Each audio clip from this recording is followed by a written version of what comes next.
What's up, you guys? Sean Ross Sapp. It is June 12th, 2023. Welcome to Fightful. A bit of a new era of Fightful. Now, every weeknight, Monday to Saturday, we have a live post show. Post Raw, post NXT, post Dynamite, post ROH and Impact, post SmackDown, and now post Collision. Starting this Saturday at 10:10 Eastern, we're bringing the post-Collision show. We've got Riccino, Iridian Fierro, and Cresta that will be joining us and doing that post-show review. I'll be hopping on there as an insider from time to time, including this Saturday, which is what I did this past Friday on the SmackDown post-show. So just a reminder, that SmackDown post-show now back at 10:10 Eastern. And if anything on Rampage needs to be covered, the Collision team will do that. But we've got Denise Salcedo here. Throughout this summer, like, Denise and I will be just missing each other an awful lot. Like, last week, Denise was out. I believe the 26th. We've got Alex and Kate filling in for us. Who knows if I'll make it back on July 3rd. My flight lands 15 minutes before Raw on July 3rd. So I'm going to be watching it as I ride home. And I'm going to try to catch that. Then, after All In, I think my flight lands 15 minutes before Raw as well. I know Denise barely shows up to work in the summer. She is on the Edge Brock Lesnar schedule. I have a vacation coming up too, and I was thinking about that right now. I haven't even told you about that. By the way, I have a vacation coming up. Is this the one overseas, right? Yeah, I'll be gone for a couple of days. Greece, is it? Yeah. Yeah, I knew about that. I scooped you on your own vacation. Oh, okay, just making sure. I forgot to mention I should have put that in our FightfulSelect.com select portions updates. If you guys aren't already, subscribe to FightfulSelect.com. That's the most direct way to support us. Every month, we've got hundreds of news reports, and I mentioned those select portions updates. Instead of like 6 or 7 big articles, what we'll do is we'll compile a bunch of small bits into one, so you're getting like 5 or 6 exclusives in each one. But tonight, we had info on Vince changing things again on WWE Raw, if you're into that sort of thing. But we had details on an act in WWE that's likely getting repackaged and what Vince McMahon didn't like about them. This past weekend, we had a lot of AEW Fight Forever news, some internal concerns, some things they're very confident in. We've got a whole bunch of interview notes as well. I've got a long-form feature on Nick Comoroto that I will tell you guys an awful lot about here in a moment, or actually later on the show. But we had details on what kicked off this show, Denise. We said that WWE was going to continue to streamline their championships, and they did it.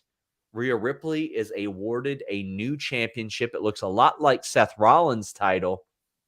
What'd you think about this, Denise? Well, this was definitely something that we already saw coming the second that we saw that Asuka got her new championship. So it was very crystal clear that we were going to see a new belt for Rhea Ripley. I think my question was on Friday was more so of, okay, well, what direction are they going to go with Rhea Ripley? What official title are they going to give her? And so we got an answer here today. I was excited to see that they fixed it. I prefer this over the branded title belts, Raw and SmackDown. So I think this makes things a lot easier. I know that a lot of people's online criticism, though, is that they wish that the belts would have been a little bit different for the men and the women versus just the color of the straps. But I'm like, okay, I get it. I get what they're doing. I do also would like it to be a little bit different, but it's fine. It's not too big of a deal to me. It's not like a deal breaker or anything. I love the white strap, though. I'm a big fan of the white strap belts. I'm actually kind of a bigger fan of white strap belts than I am of black strap belts. So for me, I do love the white strap a whole lot, and I was very happy that they finally fixed everything. But one of the things that I reported on FightfulSelect.com that WWE sources had told me was that one of the reasons why they wanted to make these titles look the same but different, depending on what brand you're on, was the same reason that they did this in the first place years ago with the titles.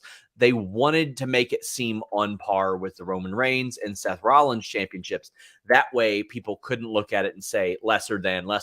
Naturally, the booking will sort of dictate whether or not people view it as lesser than.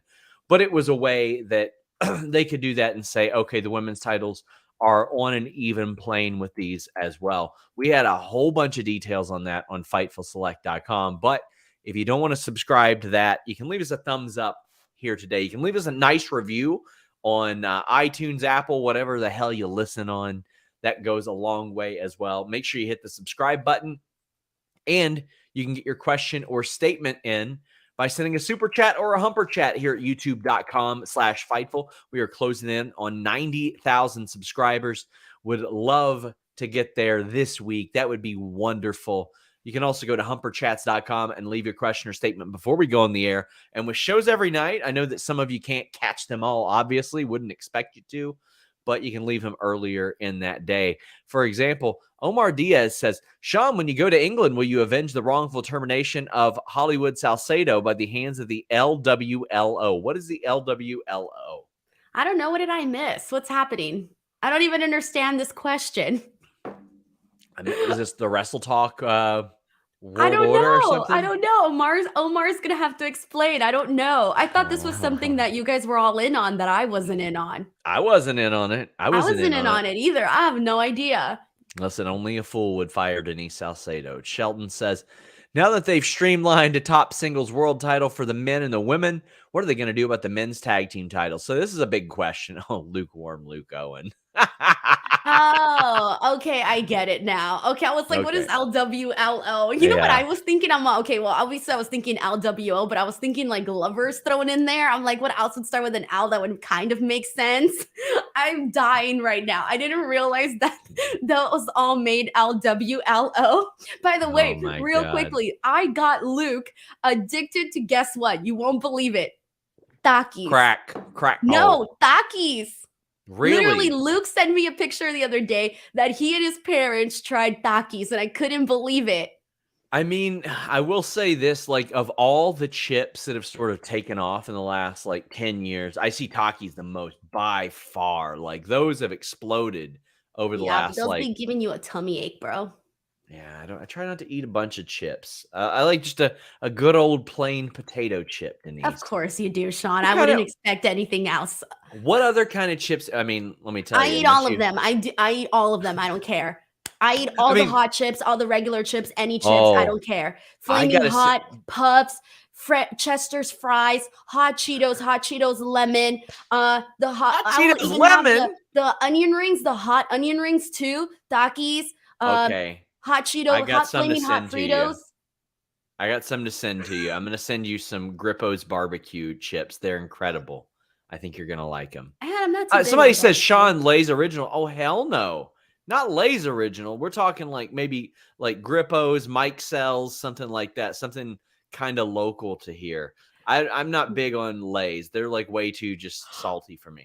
Hold on. So you don't even like regular famous basic chips? You like basic boring local chips? Listen. Nobody from around this area would ever let you call those basic boring chips. They sound like basic boring chips. I'm sorry. And it sounds like you shit your brains out every day. No, I have a high tolerance for chili. Like I can have a ton of salsa. You should see me with jalapenos, bro. I'd just be dumping him. Oh my God. I like hot food. It's so good. Well, that I don't. I am very much in the Dominic Mysterio thing of like no ketchup. I don't like spice type of thing. Like ketchup is not spicy. What are you talking about? I know that's the joke, Denise. Oh, I was about to say, what's going? No, it just makes me so angry because I will never forget the day that I saw you eat a salad without any dressing. I nearly died when I saw that. That's when I realized it. I was like, Sean and I were two different people. When was that? That was Minnesota. Minnesota. What was I doing? There was a reason I didn't have dressing. I can't remember what it was. It was the world famous dinner. Oh my God. The one where a bunch of dweebs expose themselves for not having friends. Oh my God. All these people that talk about wrestling know each other and like each other, and they eat food? What they should have really been mad about was your salad with no dressing. It was a decent salad. I don't usually have it without dressing, but they didn't have whatever it is, like a What vinaigrette. I find funny too about you, Sean, is that every time we go eat at a restaurant, you always tend to go for the healthier alternative, right? I see you with your Yeah, I little tried iced to. tea and your little water and your little salad, and then I see you at the shows and you're like chugging down on like a burger or something. Yeah. Well, there's no healthy options at these venues at I'm like, all. what's the point of him being health conscious at the restaurant, and then you show up to the event and you're all freaking chugging all this food? But I mean, like, what are the other options at an arena? Nothing. You just sit there and It's don't eat. nachos, pizza, a terrible hot dog, which I'm not Cameron Hawkins. Cameron Hawkins, Seahawk on Twitter. Let me tell y'all what he eats. He'll go no bun, raw glizzy, just bareback. That's it. Oh, He'll that sounds bad. And I know it does. And here's the thing, Denise. What Cam does is he won't even take a bite out of it. He'll just swallow it whole. And he'll This is what starting to Cam feel will like an insult. Are you low key insulting No, him? I'm not insulting him. Listen, this is just how he eats his hot dogs. Seahawk will take these hot dogs, these glizzies, and what he'll do is he'll grab them and he'll put them in his mouth without biting. Then he'll turn and he'll make eye contact with you. This is what he does. Isn't that He'll like do a that. guy thing where you're like not supposed to do stuff like that? I don't know. I would never say anything like that. That sounds homophobic, and I wouldn't do I that. know, but there's some people that believe in that. That they're like, oh yeah, Listen, I can't eat a banana. Like I I've know one heard that thing. guys cannot eat a banana like just like normally, that they have to break it into pieces. I don't know. I eat my banana normally. Listen, I'm not going to sit there and shame anybody for how they eat anything. It's just an observation of how I've seen him eat food in the media section. And nobody, I try to like tap people's shoulder. I'm like, look at him, witness this. And nobody will pay attention.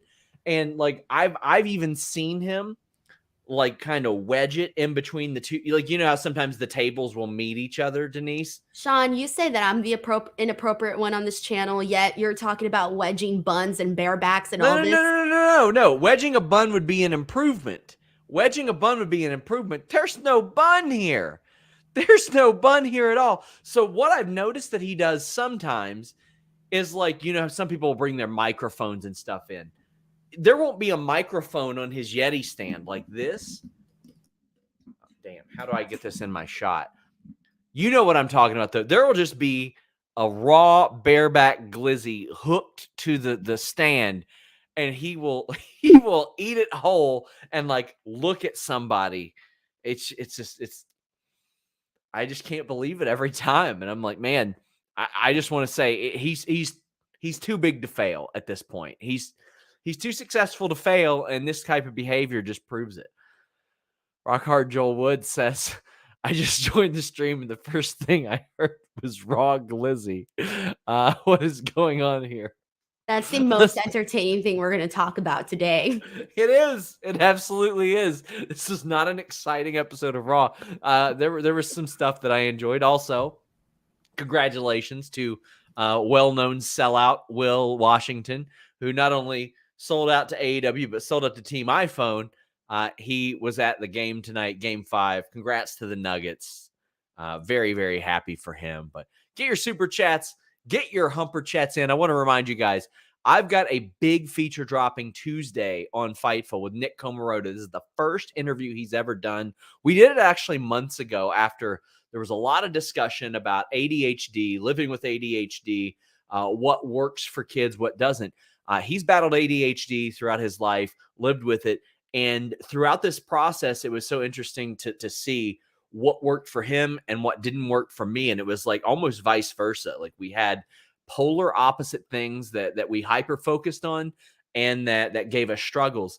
This is my latest long form feature. It's already up on Fightful Select. The video will be an exclusive on Fightful Select, which is up there now. But I've got the long form feature dropping on Tuesday. If you have ADHD, if you have a kid that battles ADHD, have a lot of people that have asked me for advice and asked me things that they can focus on. He's got an incredible journey that he's been through that he's worked on. And again, this is his first interview he's ever done. So make sure you guys check that out. I'm very excited for you all to see it. It's been months in the making.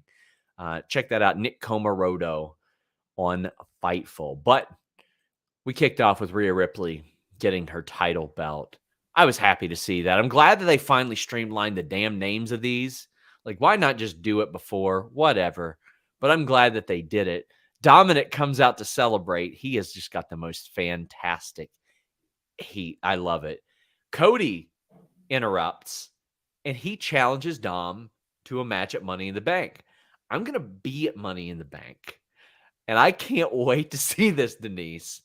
We're talking about the most over babyface against one of the most over heels as far as crowd reaction goes. You don't seem as sold. What the hell's wrong with you? Oh, I'm sorry. I didn't even say anything. Look, I already know that I'm going to have to be the heel in this podcast, at least for this given topic here. But I'm sorry. I cannot believe that we are getting Cody Rhodes versus Dominik Mysterio at Money in the Bank in London. To me, this just doesn't feel like a match that I'm crazy about seeing Cody in. To me, it actually kind of knocks down Cody Rhodes a couple of pegs in terms of Dominik Mysterio is not at that level. And when you compare this match to what we're getting with Seth Rollins and Finn Balor, two totally different universes of like quality. And so I'm sorry, this kind of feels like, oh, this is really the big Money in the Bank match for Cody Rhodes. It's Dominik Mysterio. Okay, fine, whatever. This to me is not a big match. I'm sorry. I mean, I don't think it's a big match. I think the big matches are the two Money in the Bank matches. I think those are the big ones. You know what's interesting? WWE has Roman Reigns wrestling in Cincinnati this Saturday up against Collision on a live event. He's wrestling Rey Mysterio for the title. I think that's a very interesting approach there, but it's just something I noticed. I was like, okay, I would, if Collision wasn't on, I would probably be going to that just to watch Roman wrestle on a live event. So you think they did it just on purpose so that you would actually not go or go to the show? No, Is this just done I don't specifically know. for Sean Ross Sapp? Because I mean, for a grand scale, like what the hell is him wrestling on a live event gonna do? It'll sell some tickets in Cincinnati, which are surprisingly low right now. I mean, they're selling tickets like crazy everywhere right now. WWE is a very hot ticket right now, and I will be there Friday in Lexington. But like that's I'm very interested to see why the hell they're doing that. Like that's good. I'm glad that I get to see Roman Reigns on Friday, but that's just an interesting approach. So Cody challenges Dominic. Rhea accepts for him, but The Miz attacks, and it felt like there were some timing issues here because she accepted while The Miz attacked. Cody Rhodes wins a match with The Miz. This didn't like blow my doors off or anything, but I will say this. On the Cody Miz scale, based on what we saw last time, this was 7 stars, Tokyo Dome, because that last match was pure ass. It was probably Cody's worst match in WWE, and I'm talking about ever, not just this run, ever. This one was fine. It was okay. He had a nice Cody cutter. I felt like, and this is me saying this, not me reporting this, I felt like they wanted that one back, Denise. I felt like they knew that they had a really terrible match, and they're like, let's at least go out and do better than that. And I thought they did. The bar was very, very low. And this match here was, look, I'm going to be real with you. I was sitting here thinking, oh my God, we're getting Cody Rhodes versus Dominic at Money in the Bank. And then he gets attacked by The Miz and we're getting the match between The Miz and Cody. This is what they're doing with Cody Rhodes. Like, this is the big plan. I'm sorry. Like, I was just sitting there and thinking, like, that kind of sucks. Like, that's super lame. I'm sorry. But it's like, you have a real big opportunity here to do something cooler with Cody Rhodes, and these are the programs that we're getting. Yeah. Am I just in like a hater? Am I in just in a bad mood? I don't know. But this to me was just kind of like, is this really what you're doing with Cody Rhodes right now? This is them killing time until they can do another Brock match at SummerSlam. And they shouldn't be doing another Brock match at SummerSlam. There's got to be something better in between. I don't have as much of a desire to see Brock and Cody doing a third match in a stadium. I don't know.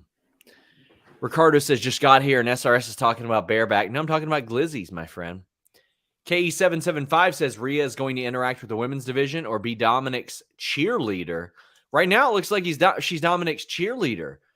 They need to develop a contender immediately. Like what? They've got top titles on Raw. Like, let's develop some contenders for this. Yeah, I think they're just probably waiting until after Money in the Bank from the looks of it.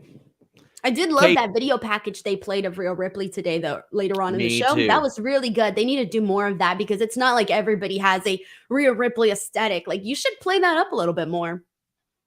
Homie Crazy says, loved seeing Dom help Rhea put her new strap on. Listen, there's a lot of ways to take that. Oh, and I'm not come on now. I'm not gonna go there. Listen, hey, you know what? He spent his money on that. You read it loud and proud. Well, call me crazy as she, but still, listen. I'm trying to get more sponsors on this show. KE7, maybe Adam and Eve can sponsor us at this point.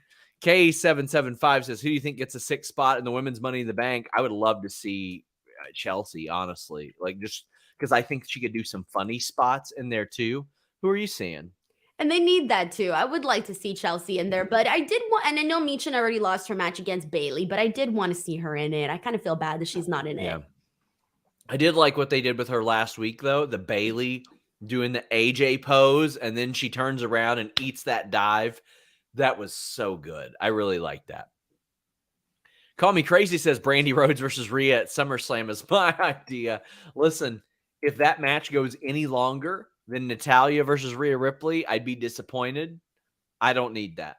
When I need Brandy to come back is when she spears Paul Heyman at ringside and prevents him from getting involved in the match. That's the only thing I want to see her do right now. I think that would get an amazing pop, and I'm sure that she would go out there and spear him with such devotion just to prove a point. The Bet Jr. says, congrats, Becky, to be the first ever SmackDown Women's Champion, and Rhea for being the last one. 2 non-Americans to do it. Te amo, Sean and Denise. There you go. Say it with some, like, flair, Sean. I realized I knew Gotta put some emphasis in it, like, te amo, you know? You're like, te amo. Starting to realize I know more words in Spanish than I realized. Like, I knew what turtle was. It was tortuga. Yeah. I knew that today. You should be proud, Sean. You should be very proud. I'm learning. I know. I'm never going to forgive you for the day that you looked me dead in the eyes and you said, oh, yeah, Denise, I'm learning Spanish. Like, you were freaking serious. And I didn't know that you saying you learned Spanish was talking about super chats and you had got it. I'm like, that doesn't count. Cody says, why do you laugh like Seth Rollins? Seth Rollins laughs like me. You can go back in time and see my laugh like this. Cody no, you B laugh says, like Seth Rollins. What's happening here? As I said, go back in time. I have always laughed maniacally. Cody B says, first off, thank you, SRS, and the entire Fightful team for always doing an amazing job. Your work and passion is appreciated. Went to my first Raw in ages tonight and had an awesome time. I'm glad that you're having an awesome time. Like I said, they've been selling tickets like crazy, man. Like they've been filling up those houses. Alex Silva says, with Cody out of the ladder match, is WWE really going to have Cody win Royal Rumble again unless they bring back the Chamber winning and get a title shot at Mania? Man, I couldn't imagine Reigns losing to somebody who earned it through money in the or through Elimination Chamber.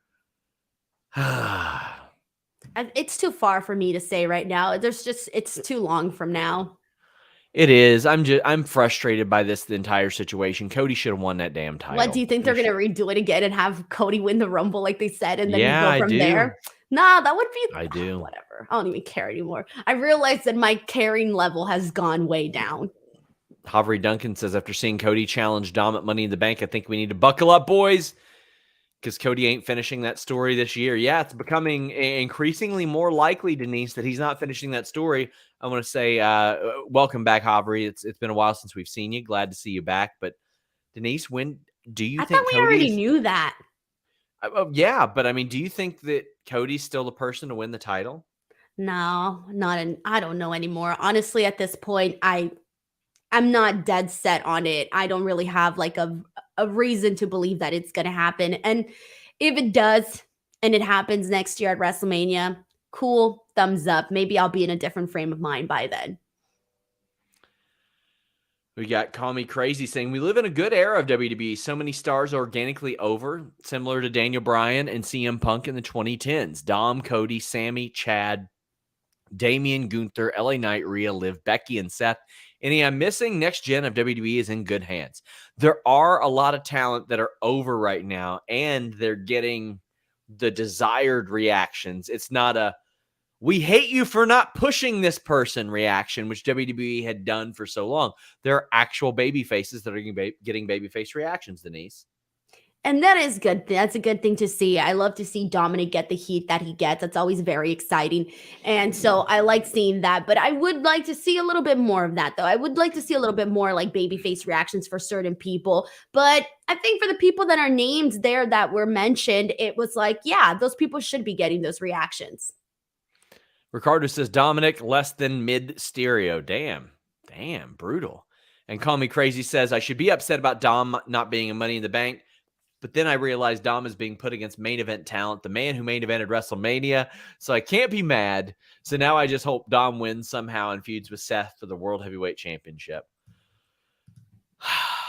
Listen, Denise, I am not completely ruling out Dominic winning this match. Wait, say that again. Dominic defeating Cody Rhodes? Yeah, I think there's a possibility that Brock Lesnar just strolls in and costs him the match. Okay.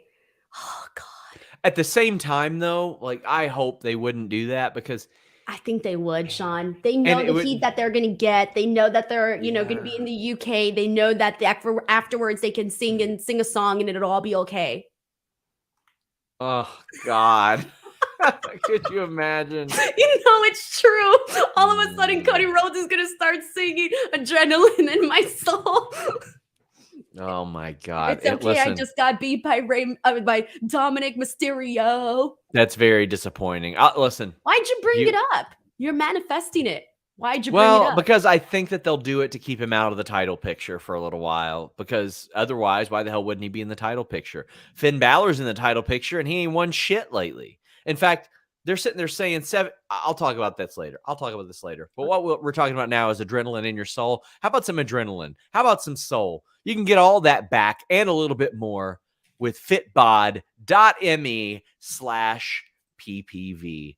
Check it out right now. We've partnered with Fitbod to bring you 3 free personalized workouts and 25% off your membership. You can download to try it for free. Redeem your 25% off code at fitbod.me/PPV. They've got 150,000 5-star review. They are an Apple editor's choice, over 5 million downloads and 400 million workouts logged. Stop guessing and start working. You can get your next best exercises, reps, weights based on your fitness history, goals, and experience. And it's fitness that fits your life at fitbod.me/PPV. They find out what your fitness goals are, what your body's like, what works for you, what equipment you have, and they make exercises and workouts that cater to that stuff. So it's got personalizations with daily workouts. So maybe you've got bands and a couple weights. That's what they're going to cater these around.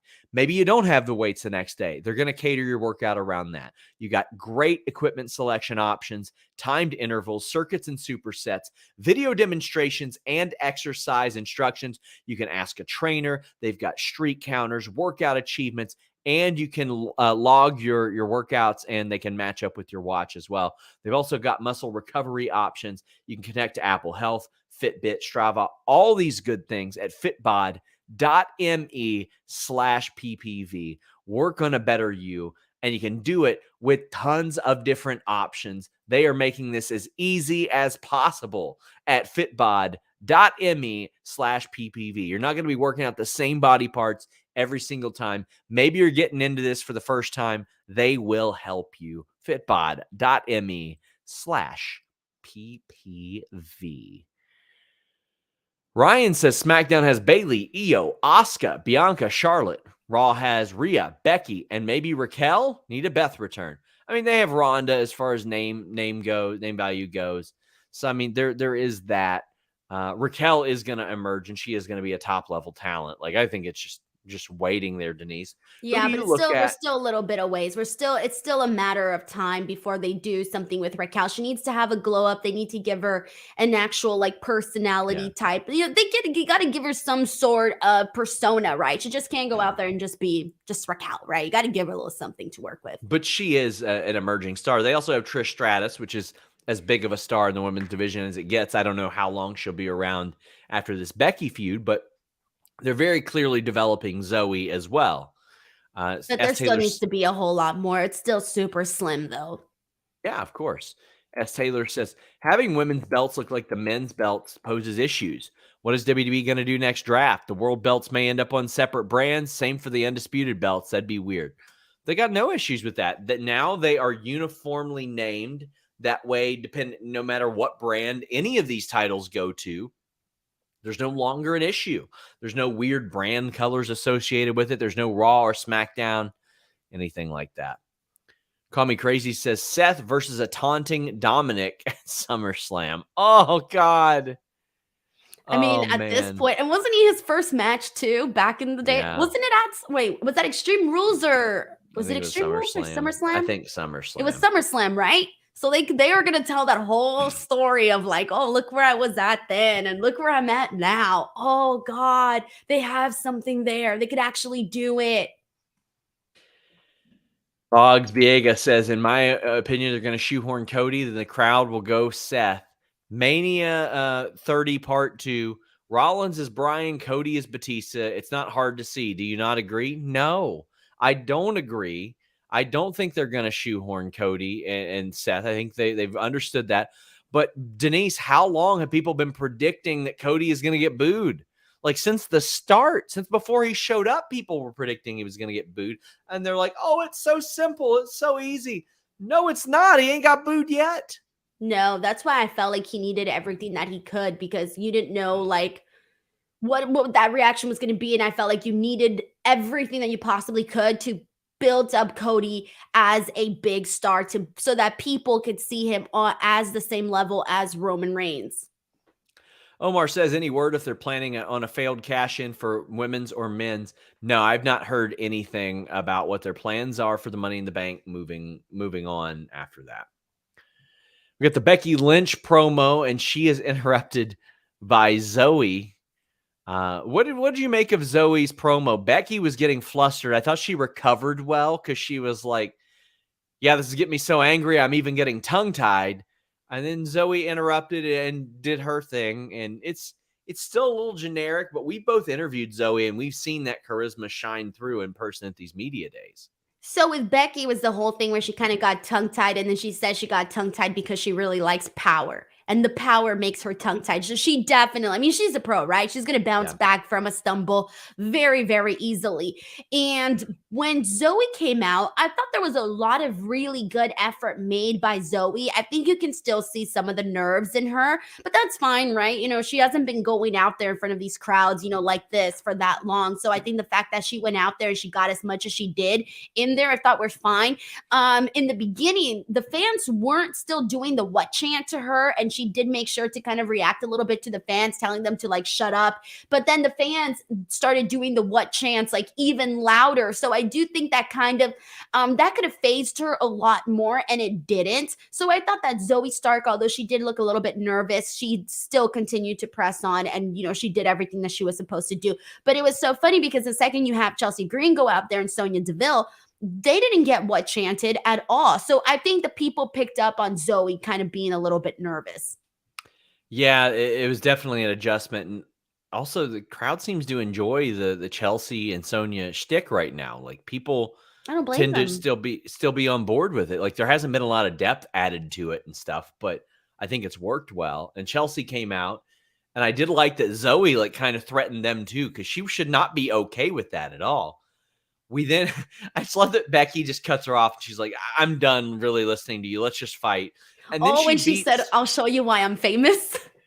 That was great. That was a good line. The match was short. Becky wins. We knew she was. I did like the modified curb stomp, the original one where you hold the arms back and then kick her into the corner type of thing from Chelsea. That was cool. But Chelsea it's good to see this because we hadn't seen a sustained WWE run from her. Besides this, she had gotten hurt a lot and all that. But then everywhere else she went, she worked TV for Lucha Underground, for MLW, for Impact, even the TNA days, and she didn't have those injury troubles. She's bumping like pretty heavily here, like off the top rope and everything, and she's staying healthy. But we knew Becky was going to win this. This was a placeholder. It's kind of Chelsea's gimmick just to lose a lot right now and then blame it on everybody else. Right. I hope down the line they do give her a little bit more than that because they can still have her go out there and have these, decent matchups that are good lengths, but still keeping the character alive. I get that right now it's part of it, so it's not like that big of a deal, but down the line, I would like to see that because I do think that if you heat Chelsea up enough that she can definitely be, a challenger to, whoever's champion by the time that they get around to that. Indu Share are backstage. Jinder Mahal wants Shelton and Cedric to come on and face them next week. I mean, that made sense. He said that they didn't even get to start their match last week. I mean, this is okay. It promotes their match next week, an actual match. Sure, we're talking former tag team champions here against Indu Share. It's no longer jobbers, even though they're not, elevated to the level that Cedric and Shelton should be. It makes a lot of sense that Indu Share are moving on past the jobbers. I'm good with this. Finally, because that was the thing that was just not going to work until they moved past that. They weren't really giving them a real shot at anything. I'm sorry, but like just the squash matches with the jobbers, it wasn't doing them anything. Nobody cared. Cedric and Shelton are going to be you, and Indu Share are going to be that hill you were trying to climb. That's what we're looking at. You were just waiting for that. That was like 2 weeks ago. You were probably planning on telling me that last week, but then I couldn't make it last week, and all of a sudden, you saved it for this week. Well, we got this weird Natalya interview backstage. How'd you feel about that one? I thought it was weird that she said, "I've gotten nowhere by being me." It's like, who the hell else she been? She did a great interview with Ring the Bell recently. Like, I love Ring the Bell. And TS had her go through her most popular memes, like the "come on, you guys," and how she always goes, "bitch." Oh, God. So he walked her through every one of her memes. It was a blast. Go check that out, guys. But I like Natalya. It's just there has been very little creatively satisfying since the Hart Dynasty days. You know what? The briefly when she was on that SmackDown roster when the brands split, and it was like her, Becky, and a bunch of green NXT rookies by and large, and like Nikki Bella, who was battling a neck injury. They made chicken salad out of chicken shit on that brand, and I thought that was great. But before that, like the Claudio Tyson Kidd and her team was good, but I just want to see her get something creatively satisfying. Yeah, and I think that's part of the reason. I feel like they put her in spots, and then they expect a certain crowd reaction or a certain for the crowd to be interested or care about it. But then it's kind of hard to because they keep doing the same thing, and the people, the fans, they know this, and so they don't expect anything different from when they do put Natalya in the situation. So I almost think that they have to kind of surprise us a little bit with Natalya, or else the fans are going to keep expecting the same exact thing. Hold on once. Okay. Call Me Crazy says Denise is now starting to see the vision of Dom. What vision? What vision am I seeing now? I don't feel like I'm seeing any. I like Dom. Don't get me wrong. I like Dominic Mysterio, but I'm not seeing this as like World Heavyweight Championship material Dominic Mysterio. No, thanks. We get Reed versus Ricochet again. A rematch. We're starting to see these rematches creep a little bit more often here. This one ends in a DQ because Nakamura interferes. But what I like is Ricochet should be pissed off at Nakamura for costing him this match. Bronson Reed eventually has got to beat somebody again, or else I'm not going to see him as a threat. However, what we did see was a couple of great spots. Ricochet was hung up on the ropes, and he got like launched up in the air by Bronson. But I'll tell you what woke up the crowd, Denise. Nakamura and Ricochet, after they had a bit of a disagreement, they hit him with a double superplex. Now, I feel like they probably watched Big Bill on Dynamite a couple weeks ago get hit with this, and they're like, all right, let's do it. But the crowd loved it. The crowd's chanting, holy shit. The crowd is all into it. So objectively, what we saw worked for this audience. How did you feel about it? I felt completely opposite. And here's the thing, like since I wasn't here last week, I forgot, like I didn't get to mention this, but I just was not a fan of the way that things went down with Bronson Reed, Ricochet, and Shinsuke Nakamura last week. And then this week, I kind of hated all of this. I hated it all. And the reason I did was because you had this match, right, between Bronson and Ricochet, and there was only a couple moments that I thought were somewhat interesting. I didn't think the match ever got to peak, and with those two individuals, this match should have definitely peaked, and then it didn't because Shinsuke went in there and essentially caused the DQ. And how do I say this in the nicest way possible? But if you're mad at someone for costing you a match, you really need to show it. I think Ricochet was like, I'm mad at you. Come on now. We got to put a little bit more seasoning into it. Like, got to be a little bit more fired up, a little bit more angry. Even their backstage segment that they had, he was like, you know, if you do that again, then next time there's going to be repercussions or whatever. I'm like, bro, he freaking costed you your match. You should be freaking livid. The way that after the freaking spot off the top rope, they just stood at you. They just stood there staring at each other. Well, they did like have a action backstage figures. segment. They did have a backstage segment where Ricochet is like, I want my rematch. And Pierce is like, all right, I can't remember who said it. They're like, well, he's already facing Nakamura, which again, rematch territory for Bronson Reed. Ricochet's like, what the hell, man? Like now he's getting fed up and I think he's about to snap. I think we're headed for it. Like I can't see it. I need to see Ricochet have it in a lot him. of people I don't can't buy see it right it. now. I can't buy it. A lot of people can't see it with Jungle Boy right now either, and it's about to happen over there. But it's going to happen with Ricochet. I can feel it. But at the very least, he should be like, why don't we got a triple threat going here? Like, what the hell's going on? Also, I would much rather see that than them running back the Nakamura-Bronson Reed match from 2 weeks ago. No, but I'm saying you got to sell it. I'm not saying whether or not he's going to turn heel or whatever. I'm saying you got to sell it, man. Like, that's the thing. Like, I need to believe it when I'm seeing it happen. I was not believing what I was seeing here today. Is my situation with this. He's building up to it. He's building up to it. It's happening. Okay, fine. I'll take your word for it, Sean. I'll take your word for it. I'm just saying, someone cost you your match, and then at the end of it, you're just going to be staring at each other like that. Come on now. Look who's talking. What? I wonder if there's anybody on this show that has cost me a match in the past. Uh-huh. And guess what we did that following Monday? A show together. Yeah, and you want to know why? Because I showed up to get paid. Because I'm a professional. I had already gotten my whole... You showed up and you weren't even mad at me the following week. If I were you, I would have been pissed. Because I'm a pro. I didn't have any reason to be mad. I was on cloud 9. Myself and Ricochet, a couple of gentlemen from Kentucky that are just professionals doing their job. We don't cry. We don't cry. Damian Priest defeated Riddle. I was a little bit surprised by this, but I was pleasantly surprised because Damian Priest deserves being highlighted in a Money in the Bank match. Like, Damian Priest gets put in an awful lot of big positions, Denise, and he always knocks it out of the park. He always knocks it out of the park. This guy is always killing it. He always rises to the occasion. He takes people that don't even... I mean, listen, Bad Bunny is incredible.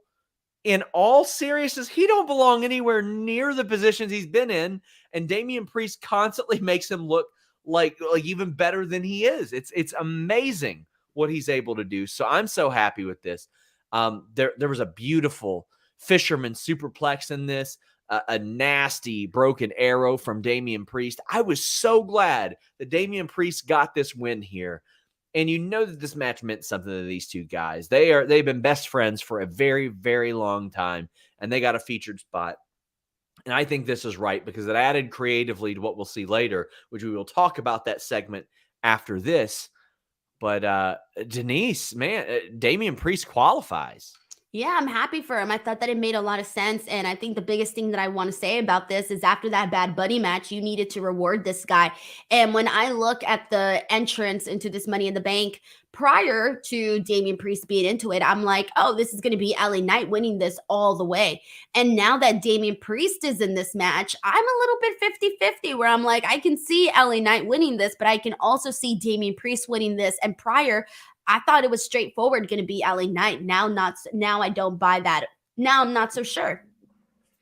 Yeah, I'm making sure to reiterate this numerous times. I know that last year there were reports where people said LA Knight, the favorite to win, the favorite to win. They didn't know at that point what the hell they were going to do with the Money in the Bank briefcase that they had then, much less what they're doing now. And people in creative were telling me in January, no, we have no idea. But they absolutely have seen all the buzz surrounding LA Knight and saw the positive reaction to people thinking that he was the favorite. And look at those reactions. He's doing incredibly. Alex with an X says, why do they take away Riddle's scooter? I don't know. Sometimes they don't even have him on the prop lists. They did have the raccoons back, but Logan Paul. I was going to say something about that, but I'm not. Go ahead. What are you saying? It's kind of mean. I don't want to say it. Go ahead. No, I'm going to look like a bitch. I don't want to say it. Continue on. Go ahead. Fine. I was going to say Kevin Patrick popped more for the raccoons than anything else on this show. Yeah, I ain't big into his work. Listen, I think he's a nice enough guy, but it's not good work, man. We need some energy. I couldn't believe it. He was like, the raccoons. And I'm like, what? This got the biggest reaction out of you? How? Yeah. Bizarro Big L says only two choices for the case now. Priest or LA Knight. Yeah. Nick Khan's ideas definitely weren't stolen from fans. Sean, sitting that dude with the Cincy sign gear behind commentary was messed up, especially when you told him Bobble Finn kicks pup. KK? What? Listen, I'm not even going to try to make sense of that. I'm sorry, Bizarro.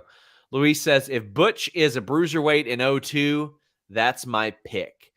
Well, Denise, there's another interesting potential winner. Logan Paul's going to be on Raw next week. Yeah, he is. I would love it if he did like a quick qualifying match. I think the guy needs to win some matches. So have him do a quick qualifying match. Have him win a qualifying match.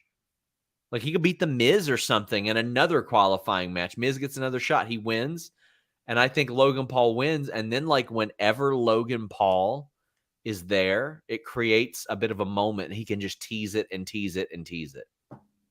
Wait, so add Logan Paul into the Money in the Bank? Yeah. And have or do you have him replace somebody? I mean, I would have him jump in and listen, Denise, does it matter? Remember what they did with Brock? I know, but I want him to like officially be in it. Like I'm like from the beginning to the end. Like you either replace someone or you're added to it. I don't know, Sean. Your face looks a little sus right now. I feel like you know something. Look at you. You're glowing. You look at that smile. You know something. I know something, and you're like not trying to say it. If I know anything, that face says, "I know what's going to happen with Logan Paul." If I were to know anything, it's going to be on Fightful Select on Tuesday. Okay. It's going to be on FightfulSelect.com for just $5 a month. Listen to that. $5 a month. You can't buy a soda pop per week for $1.25, much less wrestling news, much less 7 podcasts a week. We got like 40 podcasts a month over there, in addition to hundreds of stories. And listen, if somebody else breaks some news, you know your boy's getting a bunch more details over on FightfulSelect.com too. Call Me Crazy says, last Humper chat of the night. Thanks for all your amazing work. Just want to say Dom hasn't wrestled in a bit. Wonder if he's been training due to a surge in popularity. Can't wait to see Maxine wrestle as well. You guys have a good night. I think that's probably a good assumption, is that Dominic is trying to up his cardio and get better in the ring, as I'm sure he's always going to do. But I mean, he hasn't wrestled like a ton in general. He hasn't wrestled since May 22nd, but he was always wrestling a lot of the live events, and he was doing stuff with like Loomis, with Ziggler, with Santos Escobar, with Johnny Gargano. Like he was doing a lot of things with a lot of different people. So I think that's smart of them to do. You want to get him to get a wealth of experience with different people.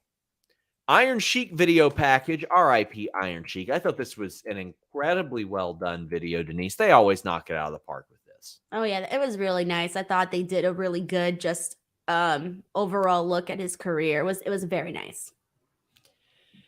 We heard about Maxine earlier in that super chat from Call Me Crazy. Backstage, we see Chad Gable training her, teaching her to throw an arm drag. She's wearing the singlet. I knew the second I saw it, I was like, everybody's falling in love with her right now with that singlet. I think that definitely caused a lot of heart eyeballs, you know? Absolutely. That's going to catch on. People are going to love that. And then Chad Gable quickly defeated Eric of the Viking Raiders while Maxine did an arm drag outside to Valhalla. Man, Viking Raiders are getting jobbed out, Denise. Left and right, from brand to brand.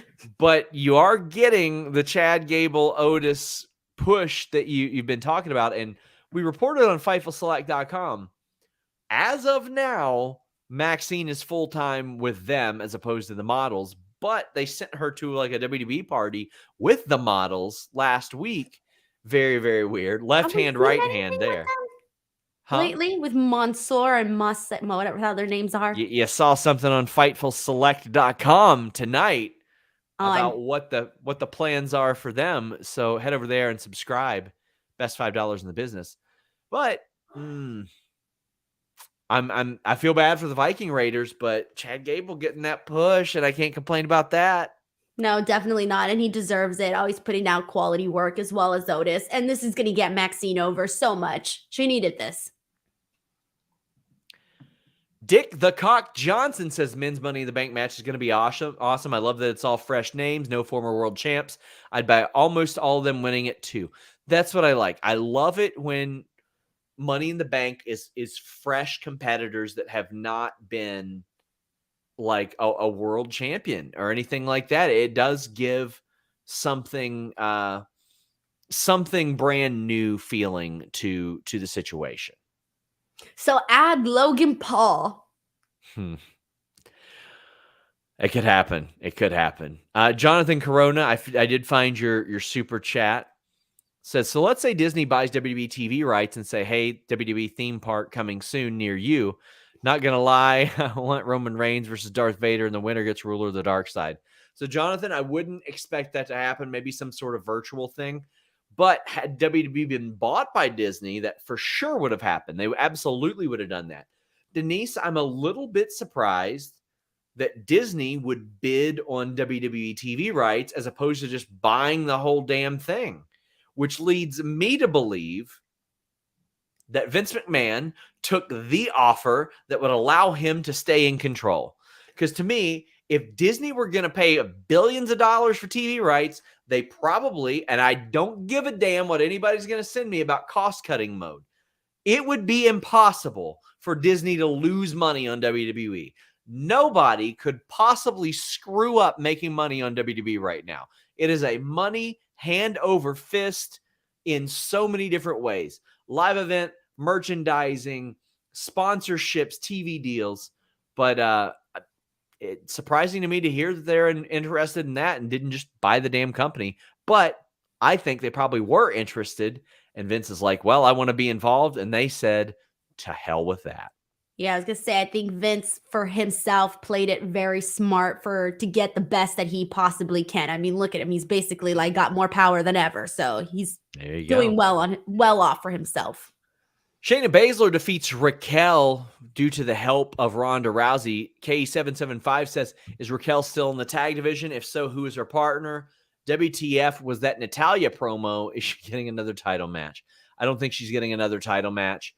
Raquel feuding with the tag team champions, but does not actively have a tag team partner. Her tag team partner is over on SmackDown, which I guess you do have a little bit of flexibility there, Denise, because you're competing for a floating set of titles. But I'm ready to stop seeing the Raquel revolving door of title partners.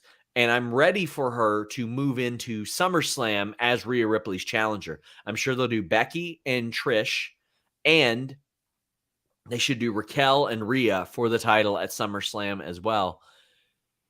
Yeah, but not with victories like this. If you really want to build up Raquel, you got to start making her look dominant, man. Like, that's the whole thing. She's got a physique unlike any other. So you got to play that up. And I don't think they're doing that. Having her go out there and have a nothing match against Shayna and then, loses with the help of Ronda Rousey, at least they could have given her a match with a little bit more substance for us to be like, oh, you know what? Look at Raquel go. She could do this, this, and that. They didn't show any of that. It was like she went out there. We saw the smile. We saw the back post, the quick match, blah, match ended. That was it. I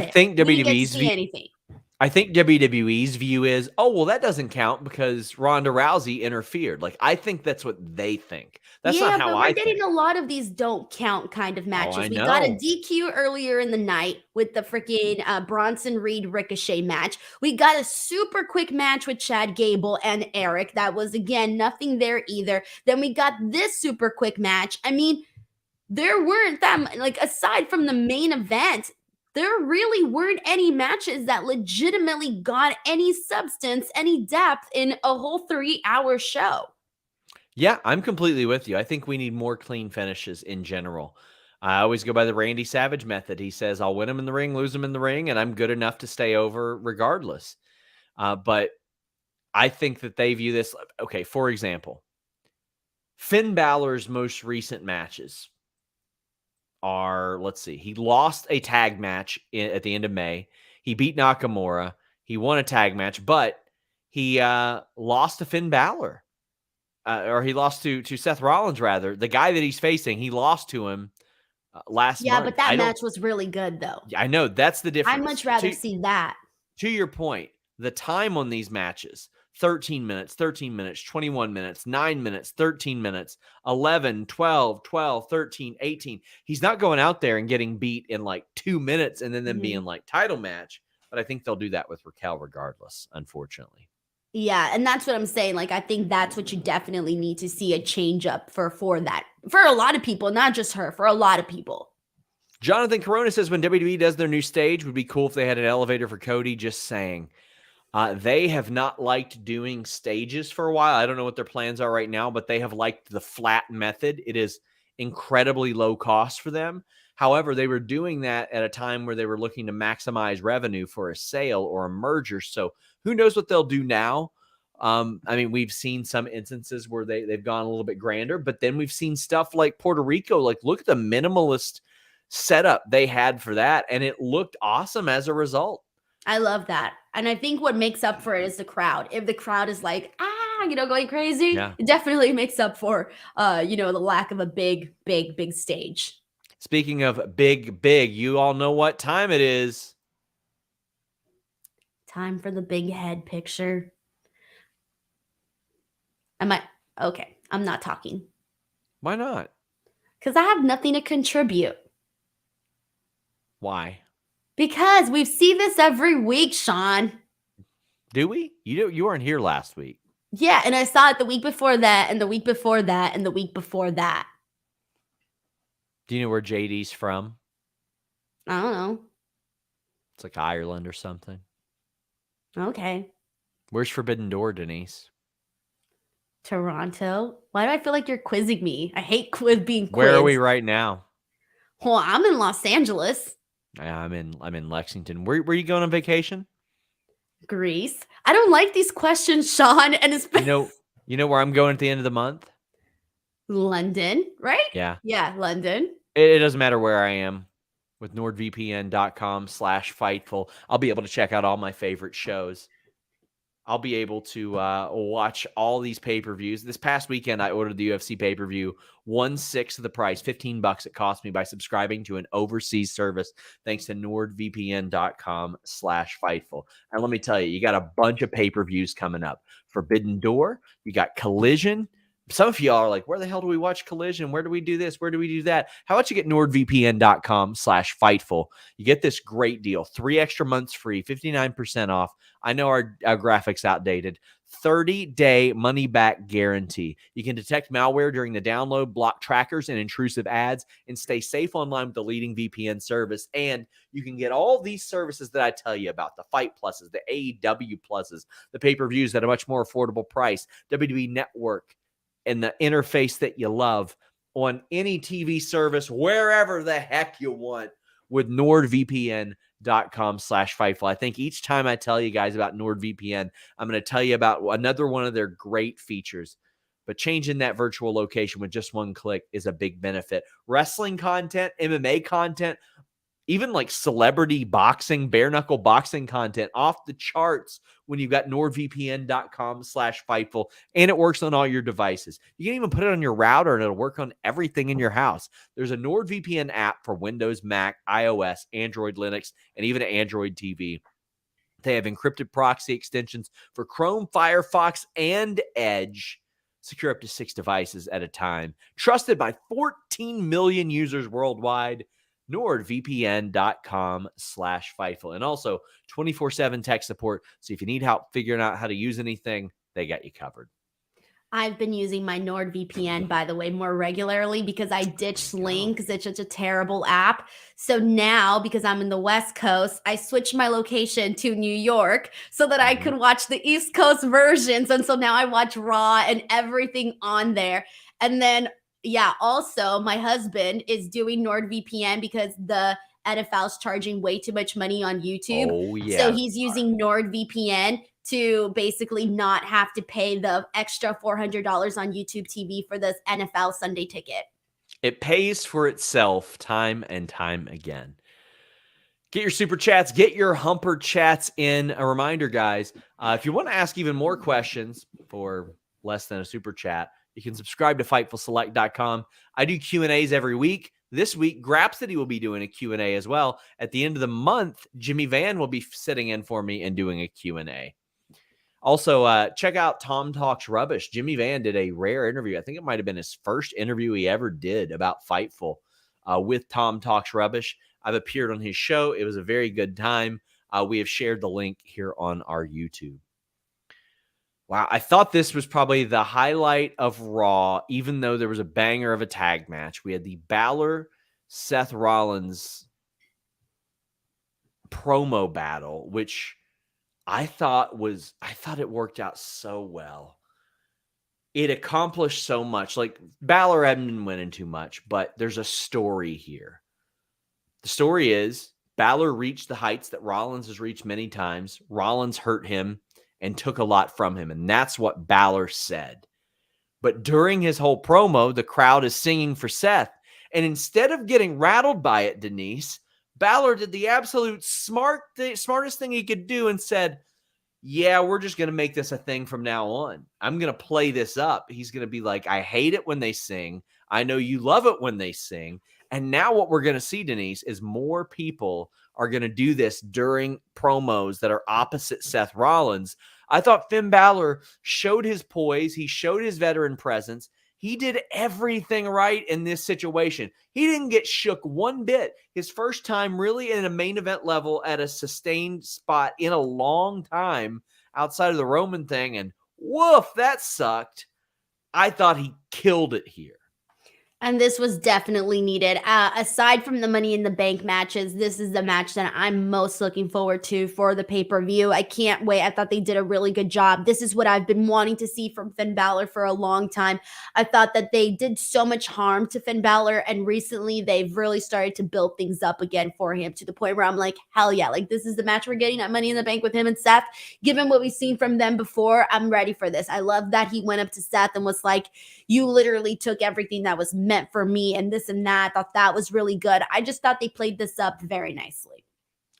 Seth saying, like, this is what I've been waiting for. This is the Finn Balor I've been looking for a long time.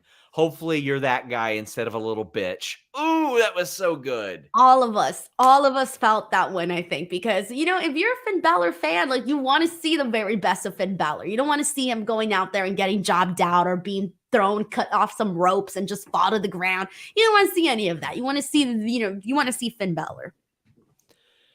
After this, oh, by the way, Tippy Stir says Finn listing all the things he tore and the crowd could care less. He could have tore his asshole and they would have chanted all over him. Denise, you worked with somebody who tore their asshole. I was thinking about it right now. How'd you know? It's literally in my mind. So there's one guy. There's one guy, right? I was literally thinking about it too. I was like, oh, poor dude. If only Sean was here, he could have told us. He could talk to us about what that experience is like. Well, Seth said, you know what? We will have our match at Money in the Bank, but next week I'm going to do an open challenge. They're going to be in Cleveland next week, and I think KE775 has it on the head. Good bet that Gargano answers Seth's challenge next week. That's who it should be. Gargano can afford to lose, but if you want to reestablish Johnny Gargano to the broad WWE audience who has barely seen him on TV, you put him in a top-level 20-minute match, a slapper with Seth Rollins. Go out there and remind everybody exactly why you begged this guy to come back. And let me tell you, they begged this guy to come back. I'll have more on that very soon as I find out more about that process. But let me tell you, there were people that you would not normally think would want Johnny Gargano in WWE, and they were aching to have him back in WWE when he was gone. FightfulSelect.com. We'll have more on that over the next week. I think that's the perfect scenario to bring Johnny Gargano back into the fold. And hopefully then you get Loomis and Candice and Tommaso Ciampa back as well. Yeah, he tweeted something right after that too, where it was kind of like, am I going to read him between the lines on this one here? But the other person that popped into my head was Braun Breaker. What's going to go down with that? He did issue that challenge to Seth Rollins. And it's like, if you issue someone a challenge and then they have an open challenge, can he just pop up? I would think so. Plus, WWE doesn't give a damn about the brand split, right? But he said specifically, come here. He did. He did say that. But I feel like if you want to fight someone, then I would go to them, right? But yeah, clearly they're doing it the other way. KE775 says, do you think WWE media rights stay the same, or do you think they change partners? I think they will stay with the USA Network. I think that they will probably get somebody else for SmackDown. I could absolutely see Disney. If I were Disney, I would be falling all over myself to get WWE TV rights, and I would get replay rights too, and just air it throughout the week. ESPN, ESPN2, ESPN, like all your channels that you have. Hell yeah. So we got the Finn Balor thing, and then he is seen backstage talking to But then Damian Priest interrupts. And I liked this interaction. I thought this was good and it made sense. Priest was like, listen, you're my dude. I'm so happy for you that you got this opportunity, but you need to keep your word to me. And Balor said to him, well, do I have your word that you won't cash in on me when you win? And he goes, yeah, absolutely. I like this. There was no like, I don't know, we'll see. Priest is like, no, you're my dude. Of course I'm not going to, but you got to keep your word to me. JD being talked to, I see a lot of people saying like, oh, Priest is going to get kicked out and JD will replace him. Listen, I love JD's work. I think that replacing Priest with JD, pun completely intended, is a very tall order. There are different levels of intimidation associated here. I think adding him to the group would be fine. But I wouldn't mind seeing Damian Priest break away because he wants something more for himself and having JD replace him. I think JD's personality makes up for what he lacks for in size. Yeah, I want to see Priest continue with this home run of a program because like Judgment Day has been one of my favorite things on the show. Like I've said this before. They went from a Brood knockoff to like what I consider as WWE's Bullet Club. I think they're more like Bullet Club than the OC are at this point. But I just really, really liked it. And K775 says Finn's protege joining Judgment Day and kicking out Priest. By Finn's protege, do you mean? It's not that funny. I'm not laughing. It's really not funny. It's kind of tragic when you think about it. But Jonathan, I'm just upset. There's so many funnier pictures like all over the internet Denise, for years and years, and all those funny ones, you couldn't put them up here on the show. All the brilliant memes that there are out there, you couldn't pick any one of those. Denise, are you bothered by this because you are a fellow big head haver? No, I love my big head, okay? I've learned to love it, okay? Am I being insensitive? Yeah, you know what? You are being insensitive. There are people with big heads, okay? To the big head community. It insults the big head. Do you think there's a Facebook group for big-headed people? Because there's a Facebook group for everything.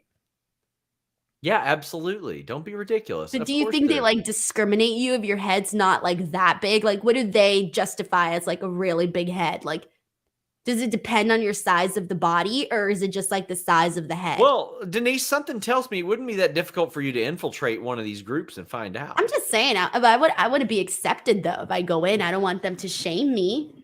I want to be accepted by the other big-headed people. But there's nothing, by the way, and I think there's a lot of people here on our that it's listening that'll probably relate. If you're the person with the big head in the family, you'll know it whenever you take family photos or photos with any other human. There is nothing worse, Sean, than going in and seeing a whole family photo with like 15 people, and you have the biggest head out of like the men, the women, it doesn't matter, the children, everybody. Well, while we're on the subject of Finn Balor and JD McDonough, do you think there's ever a chance that JD will adopt the demon gimmick? Ooh. Oh, come on now. You're going to be kidding me with this. It's not that funny. See? No, I'm laughing more so because of the pose. Come on. No, it's Denise. Not that funny, Sean. This is not my kind of comedy. Listen. People are loving it. People are loving it. I don't know why. What's wrong with the people? It's not that funny. Denise, this is how I'm looking at you right now. Oh, God. The ears, though. Why does the ears look like that? Wait, go back. Put that one again. The side one. The side one's funnier than the other one. Head. Okay, this one's definitely funnier than the other one, though. Because this one just looks like a really big baby that just, like, grew massively. Yep. Jonathan Corona says, if you guys were head of creative in WWE, how would you design your stages for Raw or SmackDown and for the PLE? Well, I would have an elevated stage for sure. Like I liked the ramp because when everybody came out, no matter where you are in the arena, you could physically see these people, and you want that, especially little kids. You want them to see that. I like the minimalist approach, Denise. Especially if you're in like a stadium that has jumbotrons everywhere, I don't need a big video screen. And the reality is, Denise, what do they use those video screens for anymore? They use it to show somebody's name, and that's it. They don't even show the damn matches up there anymore. No, you know what I would bring? What I would do? I would have one. So obviously the big giant screen in the middle, but then I would do two big ones on the side, and then behind them. Do you remember when Raw had like those squiggly things on the side? Those big squiggly things. I don't know what they were called. Yep. The squiggly things, right? And I would put those behind that. But the picture that I would put on the two side things would actually be the graphics of whoever's in the match. So I would have like, I don't know, Bronson Reed and then Ricochet, right? Like I would make sure to always have those two graphics of whoever's in the match that we're seeing. And then I would also have the elevated stage so that everybody could be seen. And I would keep commentary actually I would keep commentary ringside. I'll tell you what I'd do. I'd bring back that goddamn fist. And I'd update the lights too. Yeah, they definitely need. I love to see a crowd lit up. Like, show me that people are there in your audience and enjoying it. Like, that's cool to me because you're showing us that it is a destination. I also want to see more people come out from underneath the stage. Okay. Like, do you mean like pop up or just? Yeah, like, you know how Rey Mysterio used to pop Yeah, up from of like course. underneath? I would like something like that, but I would incorporate it with more guys. And then because I would also like to see somebody exit the stage like from underneath too. Yeah. That would be kind of cool too. Backstage, And more fireworks. I would have more people out there. Like, you know, when Kane would go out there and do the boom, I would have more people do stuff like that. Backstage, we've got the wild SamiOwens, and they are talking to Becky briefly as she's walking through the backstage area. But they're also backstage when Imperium interrupts. And I love Kevin Owens' new gimmick of just blowing up at everything. I really love it. And they're asking where Giovanni Vinci is. They're like, where's Baldy at? And then Adam Pearce rolls up and Kevin goes, there he is. I love that. That was a great touch. But Gunther is just one of the most perfectly booked people in wrestling right now. He wants to fight everybody and he wants every title. He's saying, we got our tag team match tonight. How about we make it for the titles? Please make it for the titles. Why wouldn't he want those titles, Denise? Why wouldn't he want to fight people? He always wins. Why the hell wouldn't he want it to be for a championship as well? This made just a brilliant amount of sense, Denise, to me. This promo to set up the match. Yeah, thumbs up. I like this. I like what they've been doing with Gunther. It's been a slow, steady build because there's still so much more that I want to see with Gunther happen that I'm like, they're building up to it though. So I'm not feeling too rushed. We got the match. Sami and Owens end up winning. This was a absolute humper, a slapper. The type of match you want to see main event Raw. And I love that they added some stakes to it. I didn't think that Sami and Kevin Owens are going to win, but they added stakes to it. You knew Gunther wasn't going to take the pin either. Denise? Well, I'll talk about the Intercontinental thing afterwards. Gunther passed like 400 days, something like that recently. But was there ever any doubt here? Like, I mean, I think we pretty well knew Owens and Zayn were going to win. Did you think there was any possibility of a hot potatoing? No, definitely not even a little bit. And I was able to watch like the first half of the match, and then I kind of started watching the game in the last couple of minutes. I was like, oops, sorry. But from everything that I saw from the main event, it was really good. And I was just happy that we got this period, because one of the things that I didn't get to talk about also last week was that Kevin Owens Gunther match. I got to watch it on Friday because that's when I watched Raw on Friday, and I couldn't believe it. I was so freaking invested in that freaking match. I mean, this was not near that. This was like a whole other thing. They need to run it back, man. They need to run back Kevin Owens Gunther main stage, some sort of pay-per-view. I don't care which pay-per-view, any of them. That was some good stuff. Sorry, I just needed to talk about that because I felt I had FOMO not being able to talk about it last week. I'm digging what we're seeing here out of Owens and Gunther, and Riddle got involved in this as well. And I loved it because they stood over Riddle as he was beaten down from Priest. Now, I don't know what that says, that Riddle is in position for an IC title match after just getting beaten by Priest. I would love Gunther to be like, no, you've got to earn it now. Sorry, you've got to go back and earn it because I don't face losers. I would really, really like that. Gunther passed a year as champion this past week, but a fantastic match. Now, somebody says September 6th before Gunther eclipses Honky Tonk Man's record reign. The week before that, Denise, Raw is in Memphis. Honky Tonk Man. Oh, yes. Damn. Honky Tonk Man is from Memphis, Tennessee. What are you thinking here? I so badly want him to make an open challenge, and I want Honky Tonk Man at 70 years old to come out. To take a chop from fucking Gunther? And I just want Honky Tonk Man to evaporate. Like in Hocus Pocus where they just blow up and the little sparkles come out. Exactly. Just he will look like LeBron just threw him up in the air before a game. Like that's what I want. I want him to just end Honky Tonk Man's life in kayfabe. Just Honky Tonk Man sells it like he's dead, and we don't never hear from Honky Tonk Man on WWE TV ever again. Because now you got no reason to mention it. Now, here's the funny thing. I don't doubt that Honky Tonk Man might be like, I ain't doing that. No way I'll do that. No chance. Or ask for some ungodly amount of money. But if he's smart, he will at least get a payday out of his record getting broken. The record's going to get broken. Triple H is setting his own record books in store, all that good stuff. Hold on. How old is he again? Honky Tonk, 70. Yeah. Okay, you want a 70-year-old man to go out there, take a chop from Gunther, and never be heard from again. But yet, you don't want him to get at least some sort of good paycheck out of it?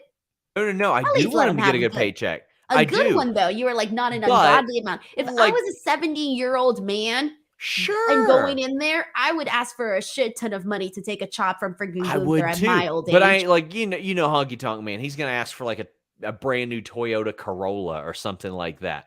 You know it's going to be something ridiculous. I'm not asking him to do it for like Toyota Corolla ridiculous. That's not too ridiculous. It's ridiculous to like take a Lamborghini or something. Listen. Not a Toyota Corolla. They weren't going to pay Ricky Steamboat that for his last match. So Honky Tonk Man getting it for a chop ain't going to happen.